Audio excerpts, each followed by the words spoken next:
Hello and welcome to a new year of Weekly MTG. I'm your host, Blake Rasmussen. I'm your co-host, Steve Sanu. Happy New Year. And we're here with two stalwarts of R&D, Sam Stoddard and Andrew Brown. We have a big show today. Yeah, lots of stuff to get through. Lots to talk about.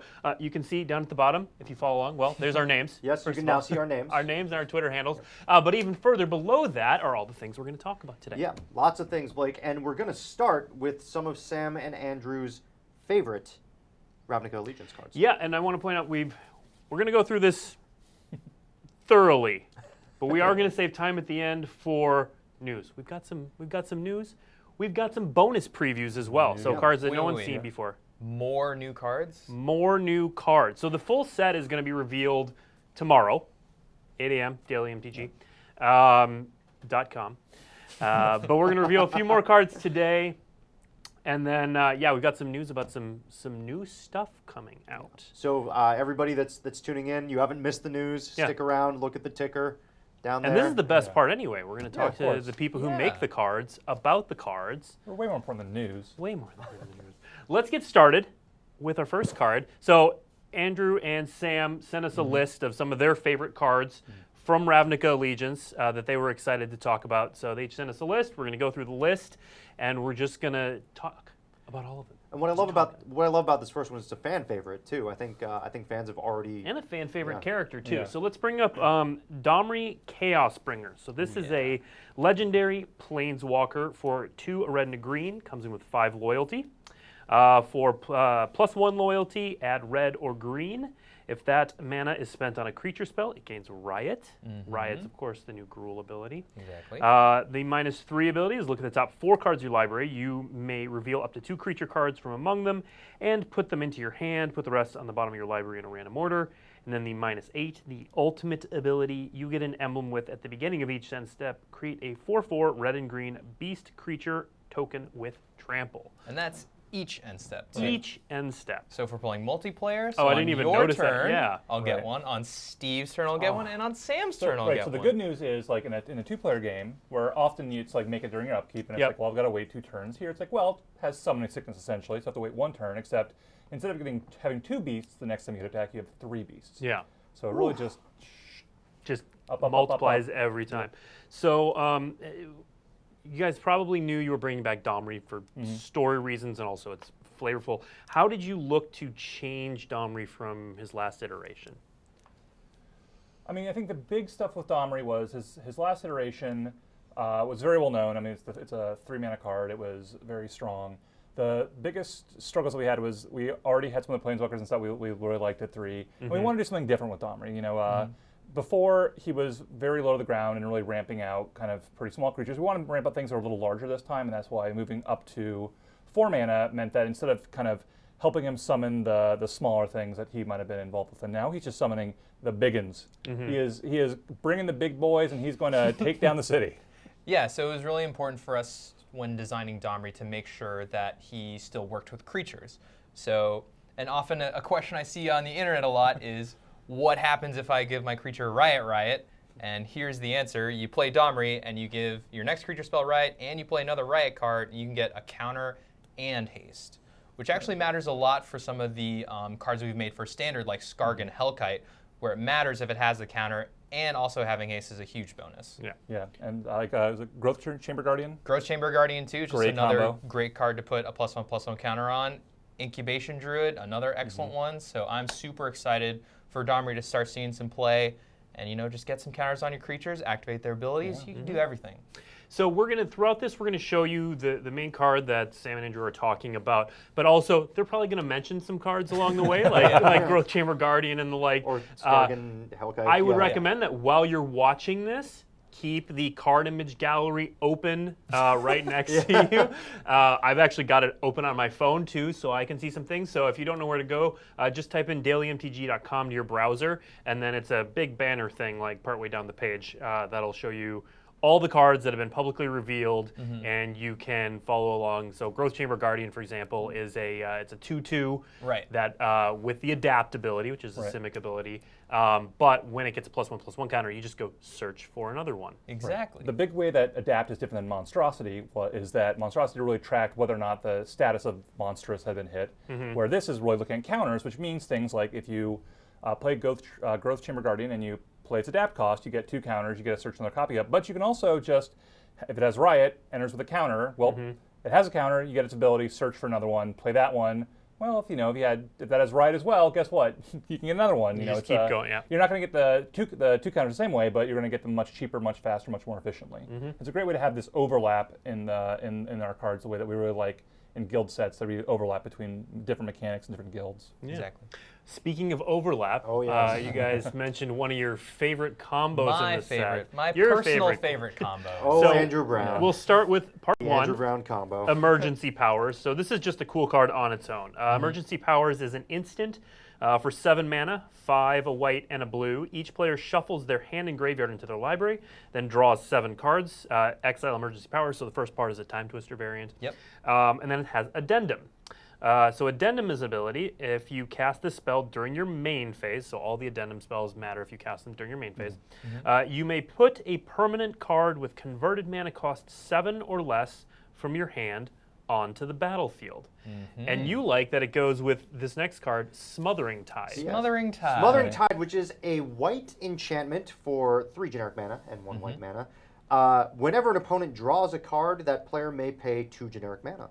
If the player doesn't, you create a colorless treasure artifact token with tap, sacrifice the artifact, add 1 mana of any color. It also has one of my favorite pieces of art in the set, somebody literally throwing up a treasure.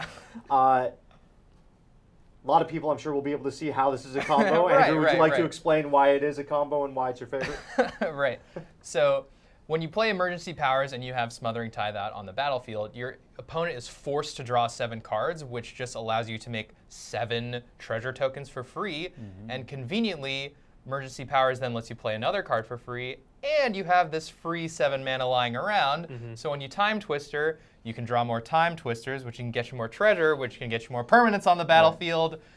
And then it's awesome. Oh, I didn't even think about that. You can chain. So gross. Yeah, you can You just can keep chain the chaining them emergency up, powers right? if you draw extras. And it could be something like, I don't know, Revel and Riches. Exactly. Look, 7 isn't 10, but it's not far off. That's Exactly. That's a good So with point. the first one, you put in a second Smothering Tide off your first Emergency Powers, crack the 7 treasure, play another Emergency Powers. That's 14 right there. That is. And internally, we had a cool little nickname for this combo deck. We called it the TurboTax deck. Right. And they broke FFL with it, clearly. To be determined.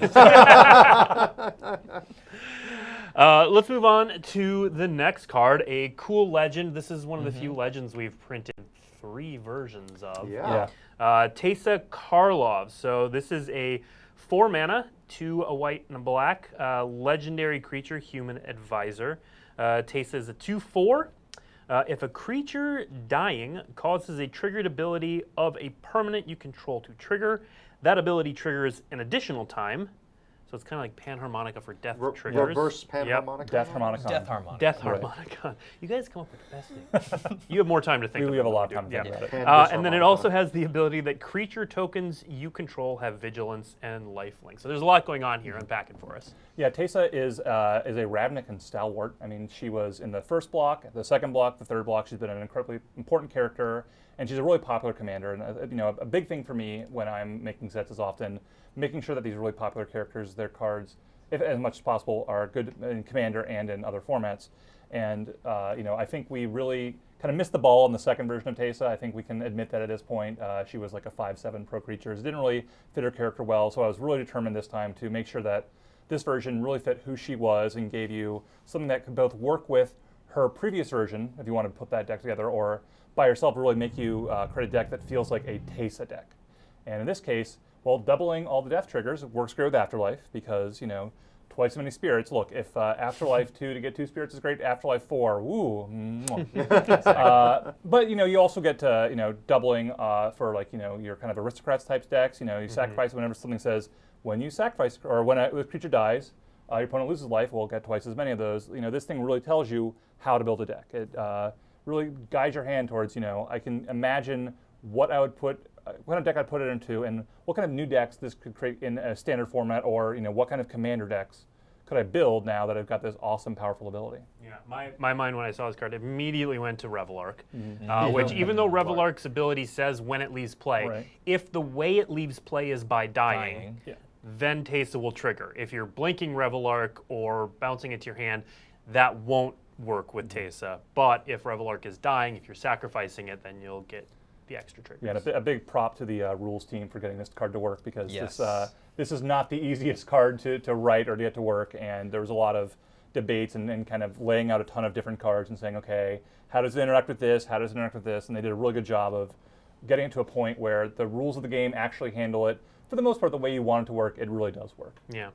How did you guys figure, and maybe this is a question more for the creative team, but I'm sure you guys had a lot of discussions around this. How did you determine which characters would come back again? That it, like Niv Mizzet also got a third card. How did you determine which ones were worth having these third versions? Because there aren't very many of them. Yeah, I know a lot of that really was on the creative team. I can't speak too much for it. I mean, I know some of the characters changed throughout the process, where sometimes it was, we want to see this character again, they're really important. Sometimes it was, we have this really cool character we want to show.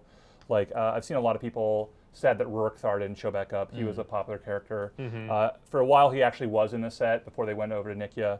And a humorous story about that, Eric Lauer, who started off leading the set, he was editing it, and he came to Rurik Thar, and he had given him a title, so he cut his name off, unaware that Rurik Thar is not his last name. It's Rurik and Thar, his two heads. And so when he created the card Rurik, all of a sudden I was like, oh my God, no! And I just imagine this scenario where just, Rurik has like one stone head and one regular head, and I'm like, oh no, Vraska, what are you doing? So I don't know what actually ended up happening with the character, but we have tons of products now where we can revisit people, so I'm sure at some point we will come back to Rurik Thar in the future. But we only have so much room, and to some extent, Niv Mizzet's super important because he's the leader of a guild. Rakdos similarly, leader of a guild. We need to see those people again. Other characters, sometimes we just want to show new characters and give them the opportunity to build new things you love instead of just showing the old things that you already know you love. Let's stay with the Gruul. And there's an enchantment that you guys brought up called Cinder Vines. Yeah. Cinder Vines, by the way. Yeah. Great name. Yeah. It's an enchantment for red and a green. Whenever an opponent casts a non-creature spell, so everything I cast basically, Cinder Vines deals 1 damage to that player, and then it has this added ability: 1, sacrifice Cinder Vines, destroy target artifact or enchantment. Cinder Vines deals 2 damage to that permanent's controller. Also a lot going on here. Yeah, definitely a lot going on here. I think this is a good example of just like a hallmark kind of play-designed card. So we're thinking about a ton of different formats. We're thinking about standard, limited, modern, and we're trying to make sure that this card can apply to each one of those. So for example, when we think of modern, we think of all these combo decks like Storm, Clark Lane Ironworks, right? Like they're just trying to cast a bunch of spells over and over again, and if you can land this early, then it can prevent them from casting so many spells.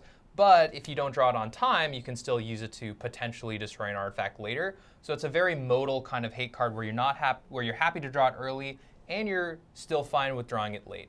Right. No, like when we were working on this card, Lantern of Insight was a big concern, and so we wanted a card that, in your sideboard dealt with a lot of different decks. I mean, one of the things that's hard with Modern is you can have a deck where it's very strong and there's good hate cards for it, but there's a lot of decks like that, and so having too many unitaskers really, you run a lot of risks of having big holes in your deck sideboard strategy. So while this card might not be as strong against a bunch of different decks as, like Rest in Peace or Silence, right, or any of those kind of cards that are just super like hammering on something super hard, this instead is like, well, it's pretty good against a lot of different strategies. So you can really put this in your sideboard and kind of shore up a lot of matches in a smaller way, but use it and be able to like expand what your sideboard is doing and how many options you have for what decks you're playing against. Sure, exactly.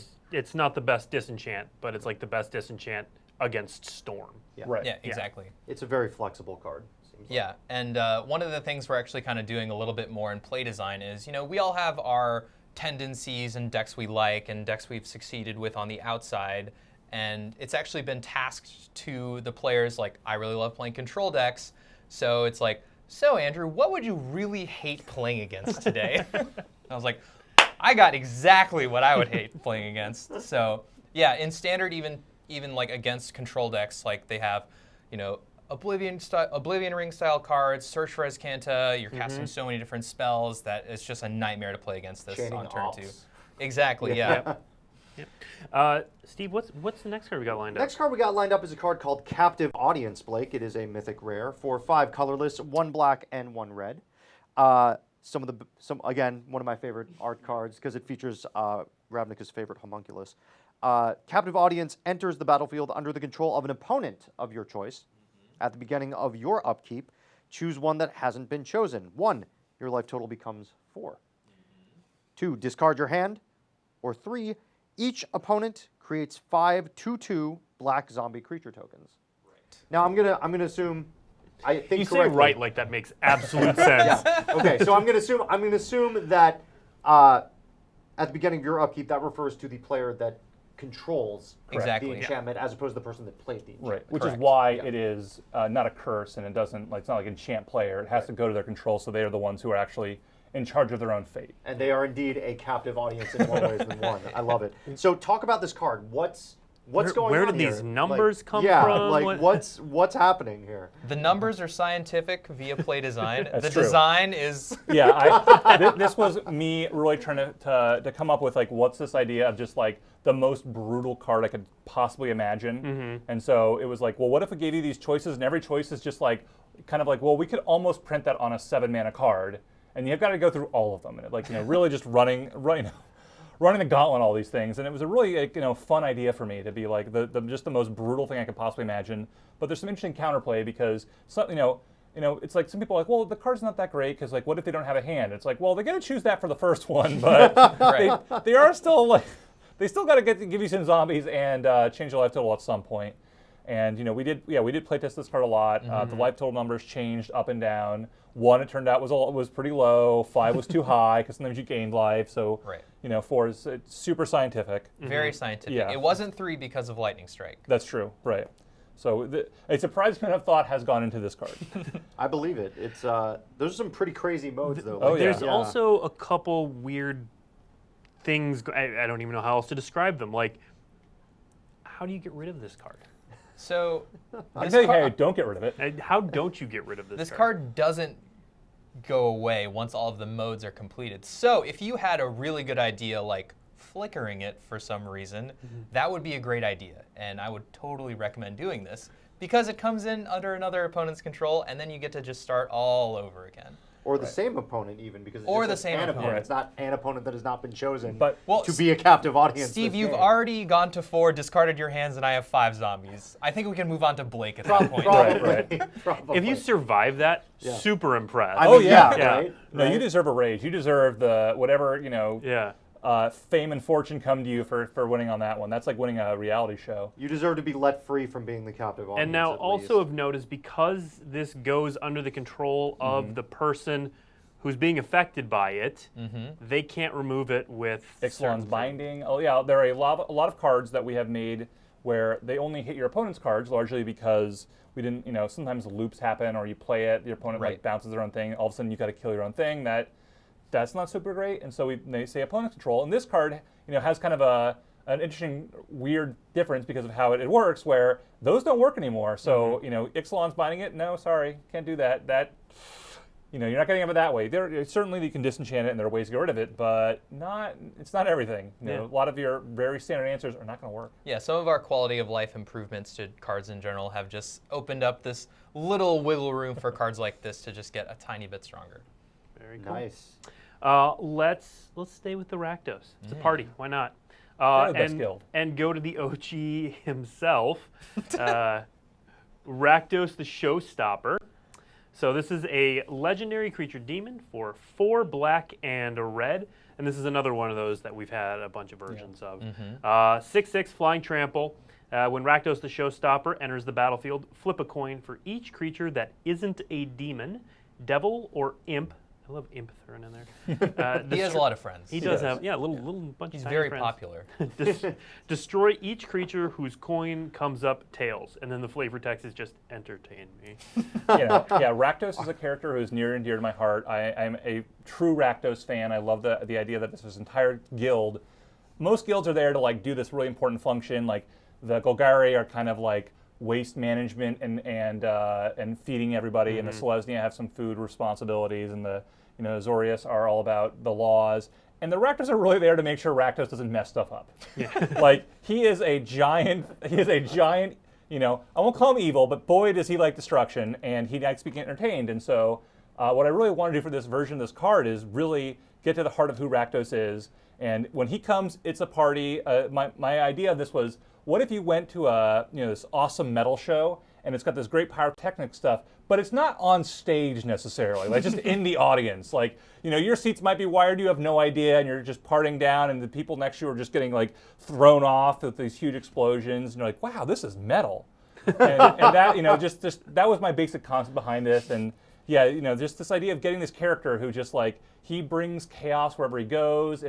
Everything's a party, live or die, who knows, but that's all part of why you go to these concerts. Mm-hmm.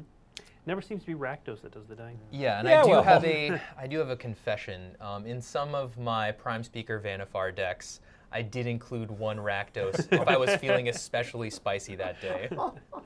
Couldn't even play it. It was just there. It was just there, just when you needed a 6-drop. Exactly. It's a nice I don't know how I'm going to win this game, but I guess this might do it. The flips could come up tails 4 times in a row, and then I'm great. When you got Rakdos with Prime Speaker Vanifar, did you stand up, raise your arms, and say, "Are you not entertained?" Well, no. What I did was I held up my hands like on a roller coaster, and I had my coworkers flip coins for me. So nice. I was really immersed in the Rakdos show. I love it. Let's move on to kind of a weird, interesting, and definitely powerful card. Steve, what do we got next? Yeah, we got a card called Pestilence Spirit up next. Pestilence Spirit is a spirit. Unsurprising, it's a creature. It costs 2 generic mana and 1 black. It's a 3/2, and it has Menace and Death Touch. Instant and sorcery spells you control have Death Touch. Yeah, and one of the things that we like to do in every set, and even in Ravnica sets, is have things that are really backwards compatible and kind of oh, I hadn't seen that before. And this was really a card where there are a lot of cards that work with this, and some of them are from old Ravnica sets, like Electricity is a card many people have brought up of being pretty good with this one because that would only hit your opponent's creatures. Like, kind of, what was it? Flames, or Mizium Mortars was the big version of that in the Return to Ravnica block. And this is all of a sudden, that's kind of like Mizium Mortars, but better and less mana. Like, it's a really cool combo. And, as we made this card, black itself doesn't necessarily have a ton of ways to deal damage. A lot of times they do -X, but you can combine this with red. You can combine this with, you can do it with green for fight spells. Or I guess fight, that doesn't work. But you can do that with all kinds of different things you can combine this card with, where all of a sudden, like, my Arc Lightning is killing a lot of things now and not a few number of things. That's a really cool thing. And to if do. you're old school, you can combine it with Pestilence appropriately enough to just kill all the things. True. All Of course, then your Pestilence dies. Yeah, this Pestilence Spirit, like the fact that it has Menace and Death Touch just seems so brutal. Yeah, that seems like a play designing sort of thing. Yeah, Where did that come in? Well, when we're dealing with these kind of static effect creatures, we really want them to be more vulnerable in combat, but less vulnerable in combat, but more vulnerable to cards like Shock, for instance. So like, you can definitely start attacking with Pestilence Spirit a lot better because it has Menace, has to be blocked by 2 creatures, and Death Touch. Then you can split it up 1/1 for both lethal damage.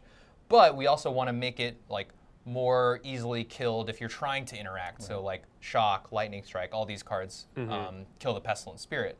So another example of us kind of like messing with the power and toughnesses around the burn spells or removal in the format is actually Taissa Karlov, which we talked about earlier. She distinctly has a 4th toughness so that she avoids Lightning Strike, she avoids Shock, but unfortunately her deck is very vulnerable to Lava Coil. Yeah, makes sense. So we're trying to create this based on the weekend, which removal spell is important, which creature is awesome, and you just get this never-ending, repeatable cycle of I never know what's going to happen, and my opponent could have something different every time. Yeah. It's crazy. Speaking of different every time, that's my transition. That's You're a welcome. good transition. You're welcome, Twitch. I like Mirror March is our next card. That transition doesn't even really make sense. No, it doesn't. But It almost made sense. almost. Like, Mirror March is a 6-mana enchantment for 5 in a red. Whenever a non-token creature enters the battlefield under your control, flip a coin until you lose a flip. I could have referenced coin flips. Anyway. For each flip you won, create a token that's a copy of that creature. Those tokens gain haste. Exile them at the beginning of the next end step. So here's our weird red enchantment for the set. here's the possibility storm of the set. Yep. When we first made this, I was a little too clever, and I just left off non-token. But it was only you only flipped it once, and it was like, oh, because you get it, but then people didn't get it, and I was like, yeah, I know, we always say non-token. So this one actually makes a little more sense and a little easier to process the fact that like, oh, you just get to keep going. Yeah. Instead of it being like a thing that you find out like when your opponent plays it, and they're like on flip number 4. You're like, oh, I didn't realize that. Like, Yeah. Now you kind of know what's going on. I think the biggest difference between this card and like just the generic red crazy wild enchantments is that when you open a Mirror March in a draft, you should take it. It's really powerful.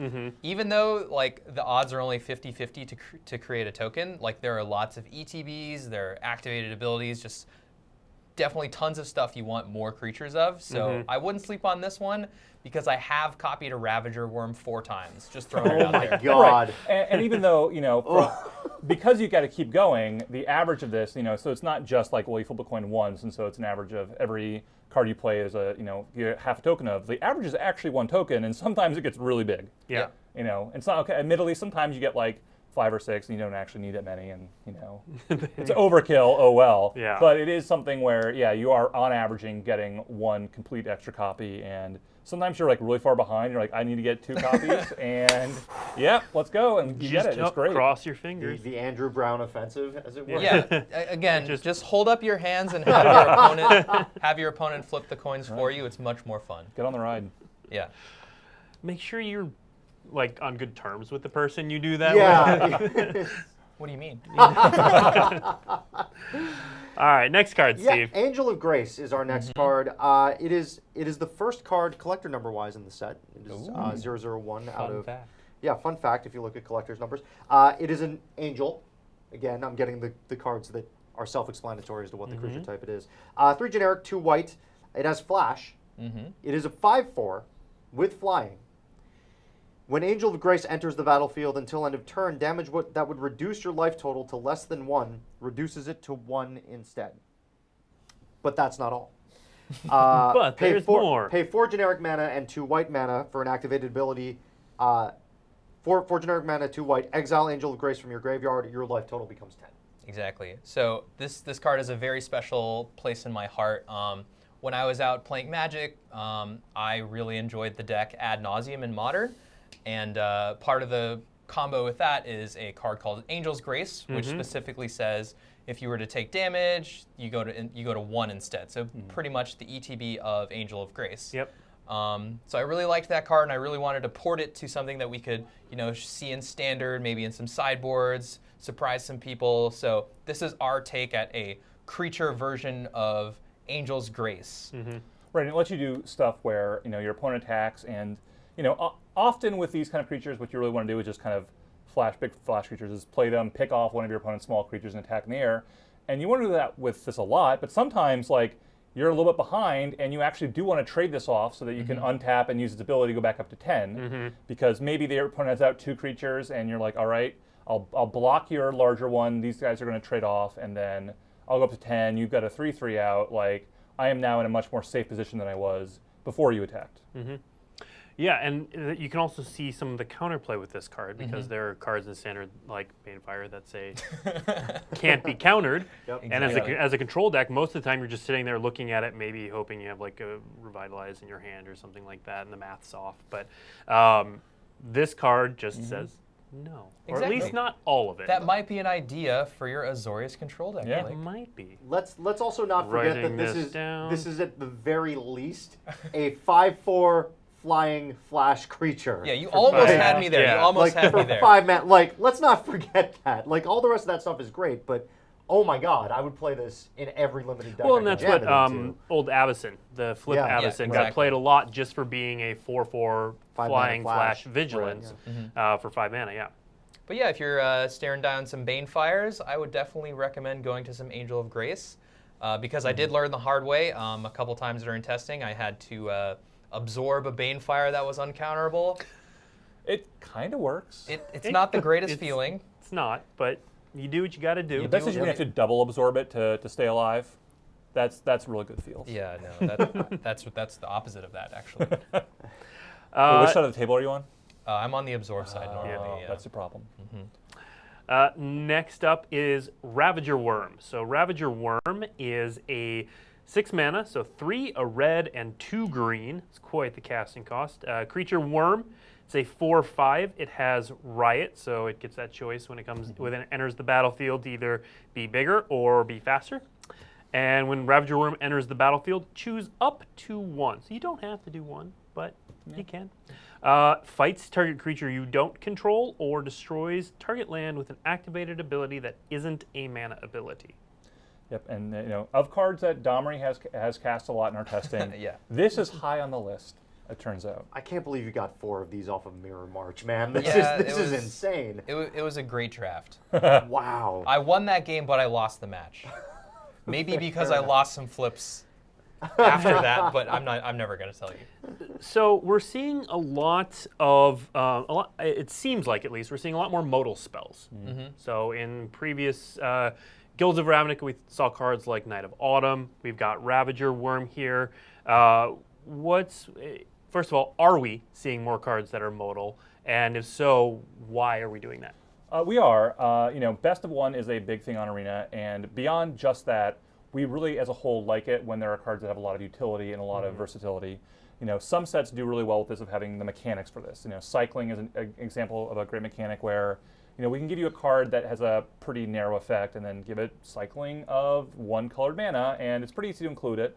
And similarly, like the Charms, the last time I went to Ravnica, those cards had usually 1 or 2 modes that were pretty narrow, and so you could play well. It has an enchantment removal mode, but I'm really playing it for the removal mode, and you could make those kind of decisions. We didn't necessarily have all those kind of cards here, but we also really want more of those cards to exist. I mean, Arena's best of 1 format is a big deal of wanting to make sure that a real thing that can go wrong with that kind of format is one where you basically either play super hyper aggressive decks or creatureless control decks, so that if your opponent has magma sprays or these kind of removal spells that don't also hit planeswalkers or don't also go to the face, well, they just are dead in your hand. And all of a sudden it's like, well, I lost the game because I drew 3 magma sprays and I had no targets literally the entire game. That's not a great feeling. Yep. And instead, so we made these cards where usually what happens is one side will either make a token or will have some sort of more generic removal spell, and one is either like a more kind of very narrow removal spell or something that is a little more proactive, and you kind of get to play either side. Usually either individual card is a little below what you might want to play by itself, but the combined package and it just never being dead really makes it so that you can include these in your decks. It certainly helps the best of 1 format a lot because if you are playing if you've played a lot of Arena, playing against the fairy decks, that is the big frustration, is that you have these removal spells that hit nothing in their deck, and then you kind of takes a long time, and it just what are you going to do? Well, if you have a card like Bedeck Bedazzle, well, you can play a removal spell that will kill a Danto Vanguard. It will kill a lot of things in the format. Not Taissa though. Not Taissa. Designed around it. But if your opponent's playing a Teferi deck, well, you can get Search. You can, if they maybe they stumble a little bit, and you can get one of their other lands to kind of keep ahead of it. Maybe you get really lucky and you can do some damage to their face and kill them with it. But it's a very versatile card that really lets you play something that keeps your deck as tight as possible and gives you a lot of options. Yeah, and there are. There are a couple other formats where the options help the card as well. Commander, you never know what you're going to come up against. So having a bunch of different options helps there. Also, that's also generally a best of 1 format. Selfishly, Canadian Highlander. You don't have a sideboard in that format. Right. So all of your cards are in the main deck. Even though that is a best of 3 format, there is no sideboard. So having something in there that's narrow, like Magma Spray, is often terrible, but having something that's flexible and does roughly the same job, lets you get away with not having a sideboard. I was waiting for the Canadian Highlander. I always got to get it in at some point. Yeah, we hit 35 minutes this show. 35 minutes. Oh, 35 minutes. Is It's a that new record.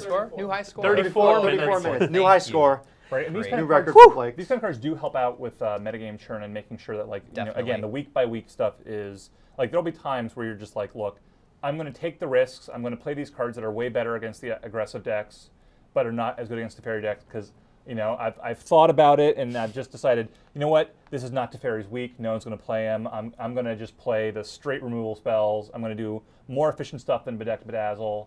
And, you know, maybe you win that week because all your opponents, they have their 2-mana ones and you're 1-mana one, and you get to be super smart. And maybe you're horribly wrong and you play against a lot of Teferis and your hand is just full of these spells that don't do anything. But, you know, that ability to make those kind of conscious decisions is really important for keeping Magic fun and keeping the metagame as active as possible for the entire life of the format. Yep. Good point. Well, we're going to take a trip to Discount Simic Warehouse for our next card. Oh, lovely. Discount Simic Warehouse is one of my favorite places to go for a card called Terramander. Yeah. Great name. It is unfortunately not Salamander Drake. No, well, it is Salamander. It is a Salamander Drake. It but is that a is not its Salamander name. Drake. The name is not Salamander Drake, Yeah. but the creature type is Salamander Drake. Costs a single blue mana. Single for blue 1/1 mana. flyer. Yep. But wait, there's more. That's never bit us before. No, not ever. There is an adapt ability on this particular Discount Simic Warehouse creature. 7 generic mana and 1 blue for adapt 4, so it can turn into a 5/5. But this ability costs 1 less to activate for each instant and sorcery card in your graveyard, which is pretty crazy.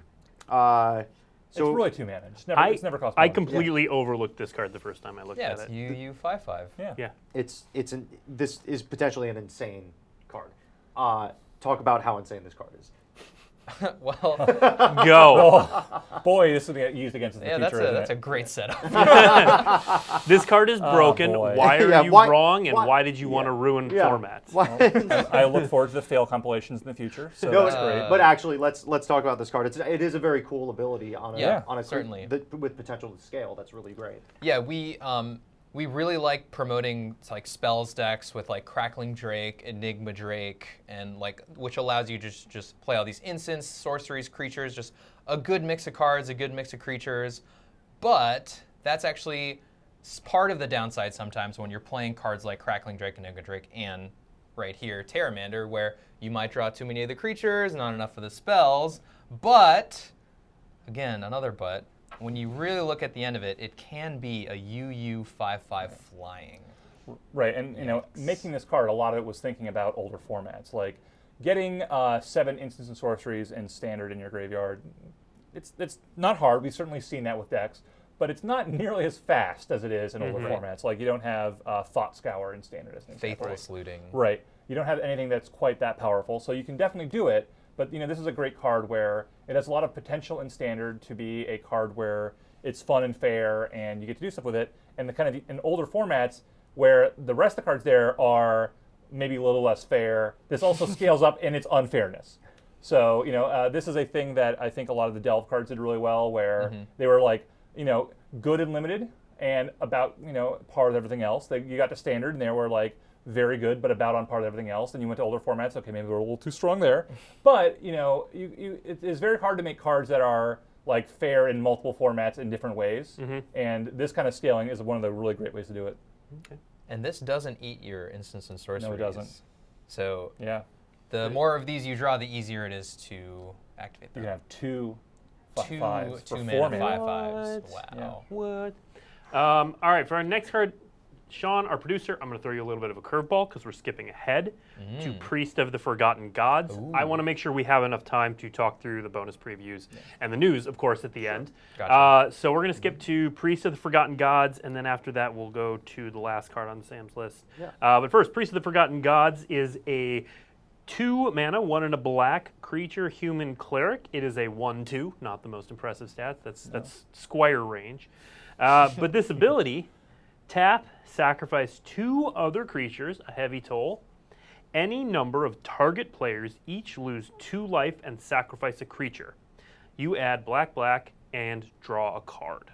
There's a lot going on here. A lot. So much going That's on a here. lot of Yeah. text. Probably You know, not attacking or blocking with this Yeah, creature, but- Orzhov mostly Orzhov, but also Rakdos, love their things dying. And this gives you a way to, a very profitable way to do that. You know, we have other cards in the set that do it usually to kind of a little more minor effect, and it's more about getting this repeated effect every single, or multiple times. So like, if you like have, say, a Judith out, you can sacrifice a bunch of creatures and kill your opponent or kill something. Like, that's one way to do it. This card does it a little bit differently of, well, if you can just keep sacrificing 2 cards a turn, like, you can get a ton of value. Exactly. Like, you'll be up a lot. Like, you know, theoretically, if you play this on turn 2, and I don't know, you know, maybe you played some 0 casting cost creature or something, all of a sudden, turn 3, like, you could ramp something big out, and then, you know, maybe do it again the next turn and ramp something else big out.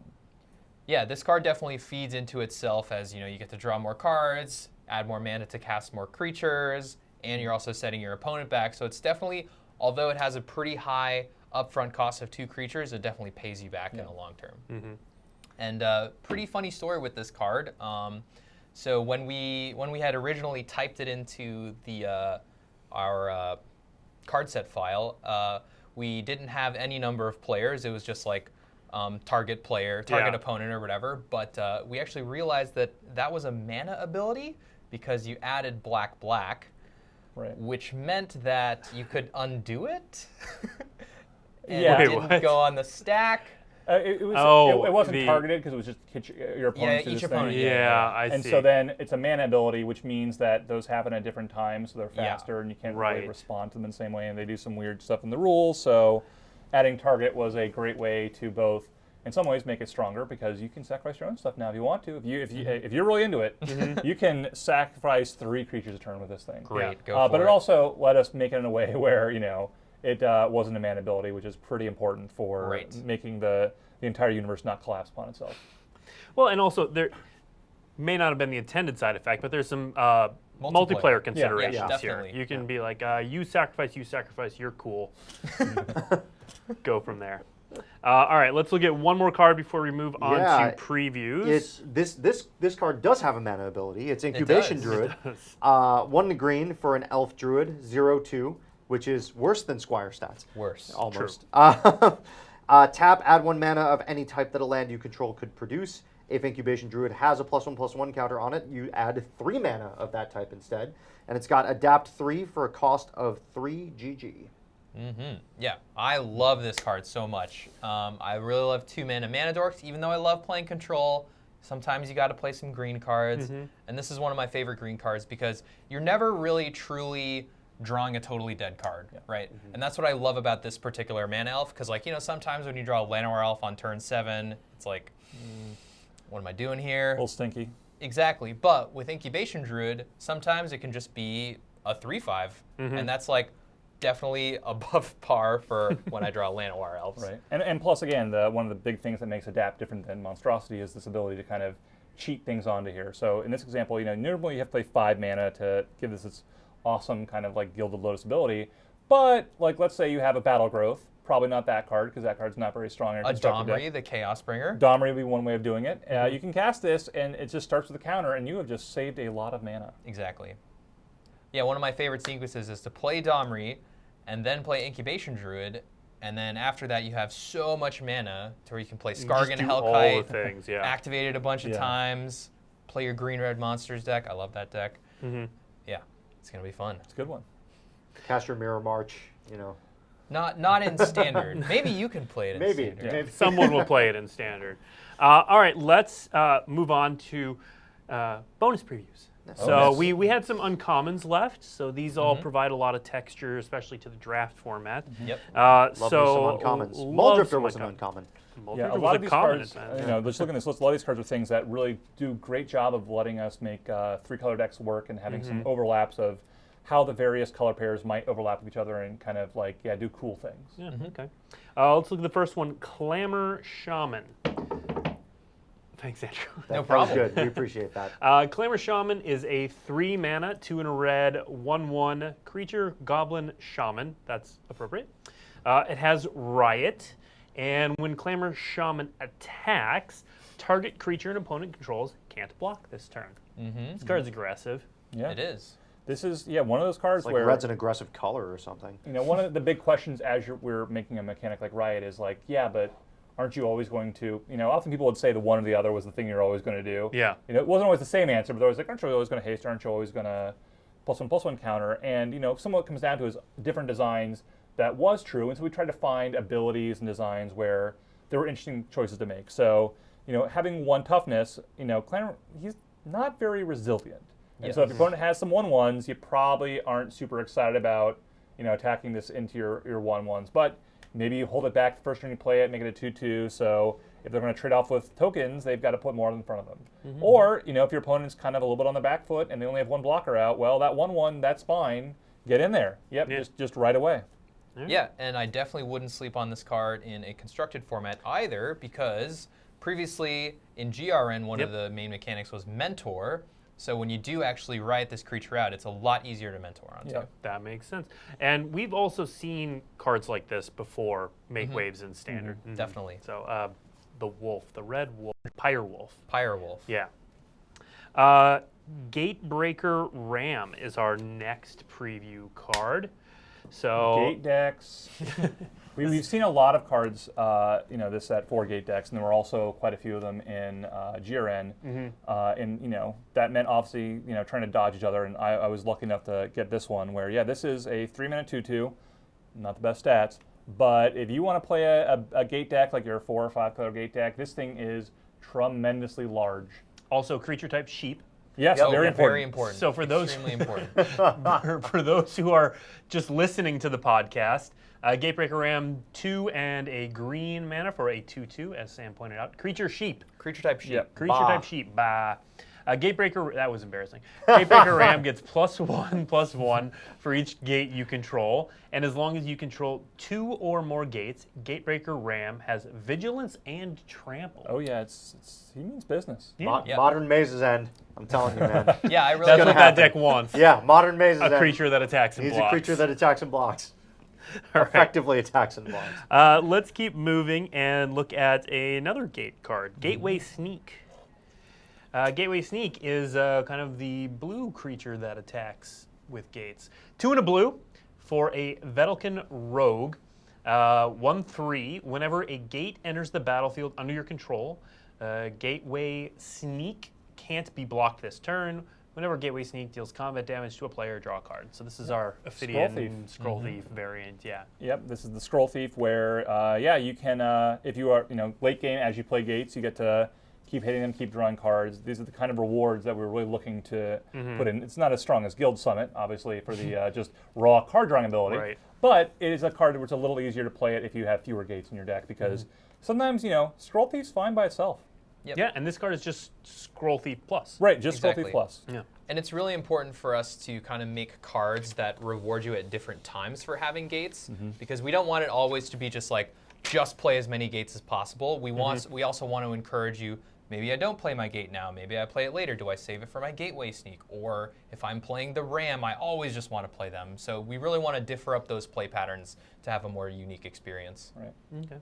We're going to run through the next couple of these sort of quick. Resolute Watchdog is our next preview card. What a good boy. Yeah. It is a 1 mana, 1 white mana, creature hound, 1/3 with defender. That's a real good defender. That's 1/3 good defender. for 1 mana. Yeah. He's a It's good very, boy. Very good boy. Yeah. He's a very and boy. then for Extremely 1 good mana, doggo. sacrifice Resolute Watchdog. Target creature you control gains indestructible until end of turn. Yeah. He's a really good boy. It's Yeah. really rough to play against this card. Yeah. This is I've real- been waiting for one of your puns all show. 48 minutes is, again, a I record. can't New record. Yeah, new record. New year, new records. That's what Yeah, we're this is the top down. This is the dog. This is the dog in all those movies that Lays down its life for its... Yeah, I can't watch movies with dogs or movies with dogs in because always know what happens. But There's a that's what it's doing. website for that. You can find yeah. out if the dog dies. that is a thing you can do. That's the website. You can ask if the dog Right. dies. Let's go to the next one, Sky Tether. Sky Tether, also 1 white mana, but this is an enchantment aura, enchanted creature. Enchanted creature has defender and loses flying. Right, as we found, we tried putting just guard duty in the set, and we were having problems with games because they were just like, well, now the flyers are blocked and things are getting mucked up, and so it's like, okay, well, who's just flying too? So it's an updated version of that, and especially if you're playing one of your white-based decks, you're going to have a lot of flyers in your deck, because so like when you were playing this, for example, in the Afterlife deck, like your flyers are pretty small, so Right. you weren't getting a lot of advantage there, and this really does let you kind of do that. So if you are playing in your Orzhov deck, it actually will remove them from blocking and let you kind of win in the skies like your deck's trying to do. Very cool story with this card also. One of the Bant themes is Defenders Matters. So I actually have put this exact card on a Sharkta Crab. Cool. Sure. Stuff. Yeah. Great. Next card, Sphinx of the Guild Pact. So this is, it's all the colors. It's all Every the colors. color. Yep. 7 mana, 5/3 artifact creature 5/5. Sphinx. 5/5. Five. Misread that. Good for 7 mana. Better be 5/5. Has flying and it has hexproof from monocolored. Yes. So the Sphinx just does not like things that are only. He's very centered to Ravnica. He's Yeah. actually a cool callback to Transguild Courier, Right. Also all colors. Yeah. which is all colors. Right. We decided not to go with the weird color indicator. That's 5 colors because that is not legible. Yeah. But this is that same kind of card. It's a callback to that, and also to kind of some of the stuff that happened last Ravnica. Things cared about target creature that doesn't has one or more colors or not one or more colors, Yeah. and Yeah. letting you kind of call back to those kind of cool things. Okay. Yeah, and this is also us just experimenting more with hexproof from subset of ability or subset of card type or creature. Makes sense. And our last preview card for today, Knight of the Last Breath. So this is also a big boy. Yeah. Knight of the Last Breath is a creature giant knight for 5 colorless or 5 of any color, a white and a black. It is a 4/4. For 3 mana, you can sacrifice another non-token creature and create a 1/1 white and black spirit creature token with flying. So it kind of makes Afterlife out of whatever. Right. And then it itself has Afterlife 3, which is a big Afterlife number. That is one of the biggest Is it the I biggest? believe it is the largest in the It set. is the it's the- largest yeah. Afterlife number in the set. That's giant. Yep. It is. It might be 3 kids in a trench coat. We're not positive. So that's one of your probably premium Orzhov finishers that really lets you grind. Yeah, it is. Yeah, if you want to play, this is really especially good, and if you're going to play like a white, blue, black deck where it's definitely intended to be a little slower, and you're going to go to the late game, and you can have some defenders and some things on the ground, and then you can kind of just, as the game gets later, convert them into flyers so you can actually kill your opponent at that point. Right. Because I know, Blake, you're very prone to not drafting win conditions. True. Right. So That's not a joke. That's actually true. That's happened. That's I've decked myself in draft decks where it happens. Who needs win conditions? The fun is the journey.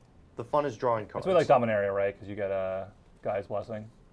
Like, it should be everywhere. I have decked myself with Tatyova so many times in that format, but anyway, moving on. We have news. We have actual news. Yeah, actual things. So thank you for sticking around. Thank you guys for sticking around. Also, appreciate it. They didn't have a choice. No.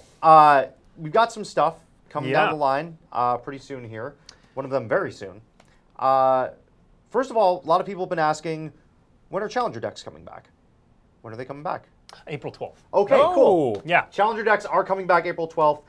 They will be $29.99 per deck, and we will have more to share. MSRP in North America only. That's MSRP legal. North America when I only, say yeah. in North America only, referring to MSRP, that means the MSRP only applies to North America. That is not only the price in North America. It's a whole It's a legal whole thing. thing. It's a legal thing.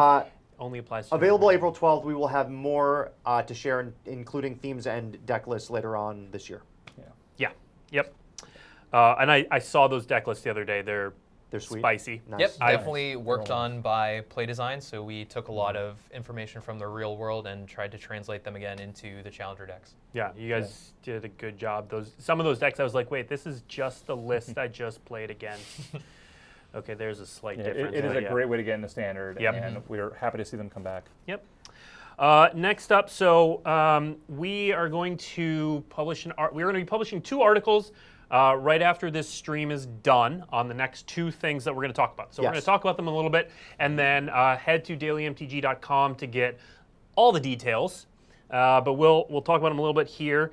We've gotten a lot of questions about Arena code cards Yes. in pre-release packs. And so the article we will post shortly after this, this afternoon, I believe, is going to detail exactly what those code cards are. So yes, code cards are in Ravnica Allegiance pre-release packs, They will be there. Planeswalker decks, and booster packs.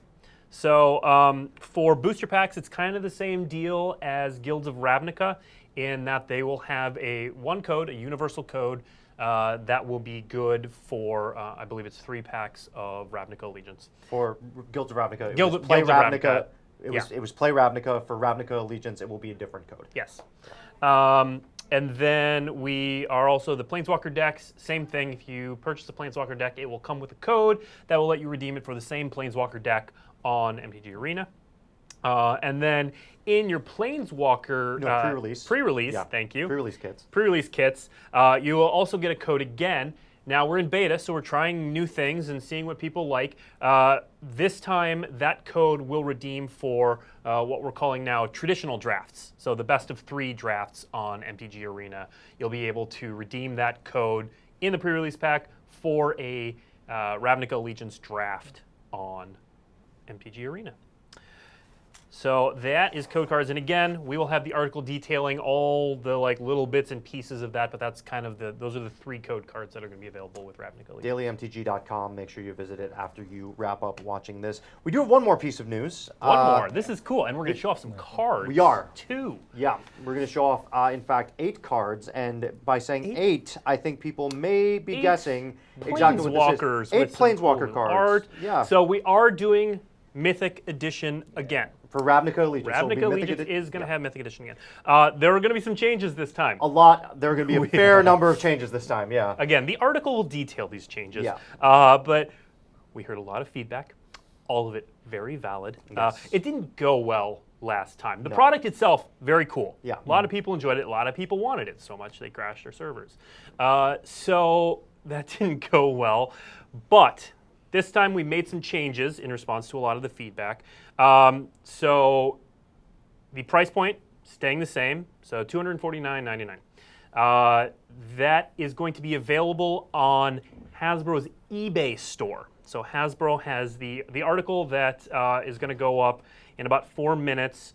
We'll have a link to Hasbro's eBay store. It will be sold on Hasbro's eBay store, so it should be a smoother buying experience. Because we'll be using eBay servers. And additionally, because it's being sold through the eBay store, it means it will be available globally, rather than through just North America. So, Blake, how many Mythic Edition Guilds of Ravnica? Mythic Edition Ravnica Allegiance can people buy? Is there a limit? 2. There's a limit of 2. Okay. Yes. So there are going to be more details in that article that has all the little nitty bits. Oh, and also it's going to go on sale on January 24th. That's when the sale will start. Again, head to that article, bookmark it if you're interested. But let's show you the 8 Planeswalkers that are in that set, because that's the coolest part of it. Let's do it. So we've got Karn, Scion of Urza. So that is a current, that's a standard legal. That's kind of like Teferi was in the last one. Then we've got Tamio the Moon Sage. Oh, this is my favorite. Love it. I just want this one. If you give me the rest of yours, I'll give you okay, that's how it works. Soren Markov. Not stuck in a rock in this particular one. Stuck in a rock. Yep. I wish this art had been stuck in a rock, but that's neither here nor there. The art is great. Jai Ballard, also currently standard legal. Next up, we have Ajani, Mentor of Heroes. And then Dak Faden. The greatest thief in the multiverse. Spicy. I like that one. Greatest thief in the multiverse. Straight into the cube. And then we have, so there are 2 from Ravnica Allegiance. Domri Chaosbringer is one of them, so that's alternate art. And Kaya Orzhov Usurper is the other one, and that's some pretty spooky art as well. Extremely spooky. So you can see those 8 images, again, in the article on Daily MTG that will go up in approximately 2-ish minutes. Yeah. And then again, you can look for all the details. You can find the link to the Hasbro store and bookmark that for January 24th when that goes on sale. In the meantime, we are just about out of time, so I'm going to tell you about a few things coming up that we have on Weekly MTG. Yeah, because we got a packed month. We really January. do. So next week, we're going to have Gavin Verhey on the show, and we're going to do kind of a live pre-release primer. We did this last time. This is intended for newer players.